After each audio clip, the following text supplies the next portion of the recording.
பிஸ்கெட்ல என்ன ஆபத்துகள் நிறைந்திருக்கிறது, அதில் உள்ள ஆனந்தம் என்ன அப்படிங்கிறத நம்ம கேட்டறிந்த வகையில் அதை வாயில போட்ட உடனே ஜில் என்று ஒரு ஃபீலிங் வரும்.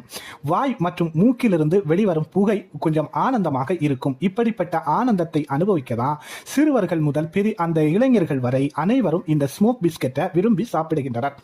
திரவ நிலையில திரவ நைட்ரஜனோடு சேர்த்து பிஸ்கெட்டை சேர்த்து சாப்பிடும்போது அது வாயில் போடும்போது புகை வருகிறது. -200°C வெப்பநிலையில் உள்ள திரவ நைட்ரஜன் ஸ்மோக் பிஸ்கெட்ல பயன்படுத்தப்படுகிறது. இந்த பிஸ்கெட் சிறுவன் அந்த பிஸ்கெட்டை மட்டும் சாப்பிட்டிருந்தா இந்த பிரச்சனை வந்திருக்காது. அதனுடன் சேர்ந்து நைட்ரஜன் திரவத்தையும் சேர்த்து உண்டதால் தான் பாதிப்பு ஏற்பட்டிருக்கலாம் என மருத்துவர்கள் தெரிவிக்கின்றனர். மேலும் அதில் உள்ள நீராவி, அதிலிருந்து வெளிப்படக்கூடிய அந்த நீராவி தோல் திசுக்களையும் உறைய வைக்கக்கூடிய இயல்பு கொண்டது அப்படின்னு சொல்லப்படுகிறது. திரவ நைட்ரஜன் ஒரு செகண்ட்ல அல்லது ஒரு நொடியிலேயே எதையும் உறைய வைக்கும் தன்மை கொண்டது. எனவே பிஸ்கட்டுடன் நைட்ரஜன் திரவம் உடல்